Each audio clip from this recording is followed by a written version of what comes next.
Assalamualaikum warahmatullahi wabarakatuh. Apa kabar saudaraku dimanapun kalian berada? Semoga selalu sehat dan selalu dalam perlindungan Allah Subhanahu Wa Taala. Amin. Jumpa lagi dengan aku ini di Singapura. Ya teman-teman, sudah cuacanya di Singapura kayaknya mendung-mendung kayak gitu ya. Ya, mendung. Agak mendung-mendung kayak gitu. Oke, so di video hari ini di Singapura itu akan share kepada teman-teman bahwa ini ada berita yang menggemparkan dunia pertikaian khususnya di Singapura ya teman-teman. Jadi ini adalah kasus dari 2023 sebenarnya. Namun keputusan pengadilan baru keluar di 2025. Jadi berapa tahun? 23, 24, 25. 3 tahunan. Kayak gitu ya teman-teman ya. Jadi kasusnya ini adalah tentang Mbak TKW Indonesia. Jadi khusus buat kalian yang masih baru-baru, kalian tuh wajib nonton atau wajib dengerin cerita kisah dari Mbak Putri Amelia ini ya. Itu adalah pembantu dari Indonesia. Yang namanya kerja ke luar negeri itu nasib-nasiban ya teman-teman.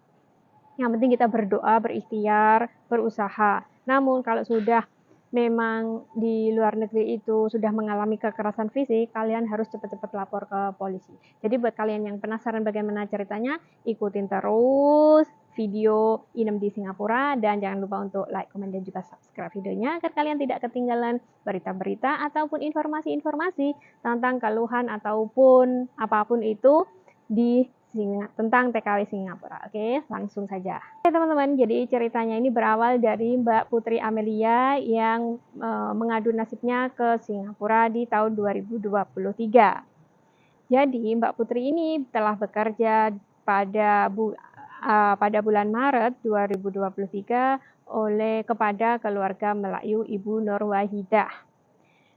Dan namanya bekerja masih proses adaptasi ya, di awal-awal bulan pertama itu masih proses adaptasi. Namun setelah 6 bulan mulai 6 bulan itu Mbak Putri ini tuh sudah mengalami hal yang tidak mengenakan atau sudah mengalami kekerasan fisik seperti itu. Jadi contohnya itu seperti karena majikannya tuh mengklaim kalau soya sauce ataupun kecap asin itu harusnya ditaruh di kulkas. Namun Mbak Putri ini itu mengklaim juga bahwa soya sauce itu selalunya ada di meja makan. Terus dari situlah awalnya majikannya itu marah dengan Mbak Putri karena klaim tersebut. Karena majikannya itu yang seperti saya bilang di awal kalau soya sauce ini harus ditaruh di kulkas kayak gitu. Terus akhirnya sudah beberapa hari berlalu, namun si soya sauce itu tetap tertinggal di meja makan kayak gitu. Dari situlah awal mula kejadian. Dan majikannya itu melihat lagi si soya sauce di atas meja. Setelah itu si Mbak Putri mengklaim bahwa ini soya sauce kalaupun ditaruh di kulkas tidak bisa masuk karena besar botolnya. Kulkas juga penuh. Namun majikan tetap ngeyel, namanya majikan juga nggak mau kalah juga. Ya akhirnya ini si soya sauce itu dituang di wajah Mbak Putri. Itu adalah hal yang pertama. Setelah itu beberapa bulan kemudian Mbak Putri mengalami kesalahan juga. Majikannya menyuruh dia untuk memotong cili dan membuang isinya. Namun setelah dihidangkan kepada majikannya, ternyata sisa-sisanya biji itu masih ada gitu. Majikannya pun marah juga. Setelah marah dibuanglah itu si cili padi ke muka Mbak Putri kayak gitu teman-teman. Dan setelah itu tentu saja mata Mbak Putri pedas iritasi kan harus ke dokter kayak gitu.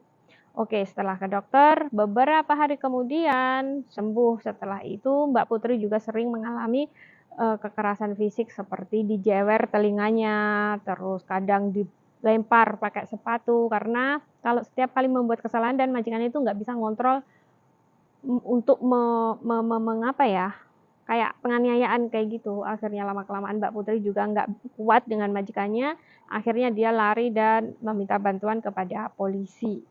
Setelah minta bantuan kepada polisi, lapor ke MOM, polisi berinteraksi dengan MOM juga ya teman-teman ya. Lapor sini, lapor sana tentunya kayak gitu. Namanya juga Singapura, itu straight banget tentang peraturannya, undang-undangnya ya teman-teman.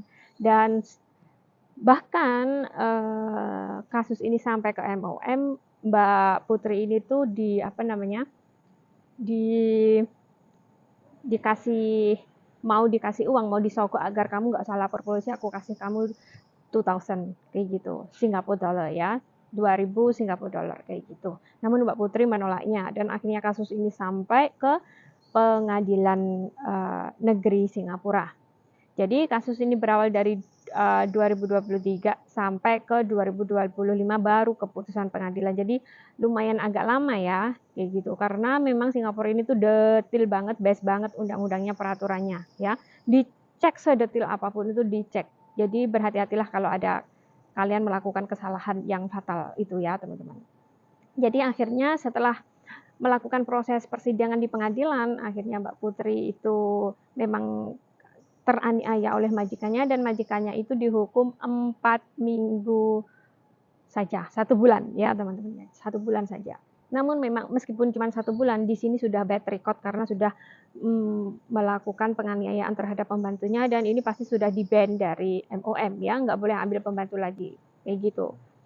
So jadi buat teman-teman semuanya, aku acungi jempol buat Mbak Putri, meskipun disogok dengan uang dia nggak mau, dia memilih undang-undang aja, kayak gitu, memilih lapor MOM ataupun lapor pihak yang berwajib. Jadi buat teman-teman ya sebagai pembelajaran, khususnya buat kalian yang masih baru-baru belum ngerti banget, kalau kalian mengalami kekerasan fisik oleh majikan kalian, kalian harus cepat-cepat meminta bantuan ke polisi ataupun ke MOM ataupun ke CDI ya. Kalian nanti pasti akan mendapatkan pencerahan dari MOM sebelum bekerja ke rumah majikan ya. Kalian pasti akan dikasih tahu oleh MOM kayak gitu-gitu ya. Bagaimana kalau kalian tuh begini begitu kayak gitu-gitu, teman-teman ya.